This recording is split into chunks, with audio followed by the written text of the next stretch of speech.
गाँ को रास्ता नहीं, पहाड़ उपरे घर, एपरि स्थले गाँ को पहुंची पार्लानी आंबुलांस।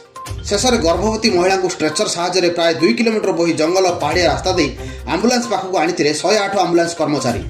एभली चित्र देखा मिलता रायगड़ा जिला कल्याण सिंहपुर ब्लॉक पाटांगा पदर ग्राम।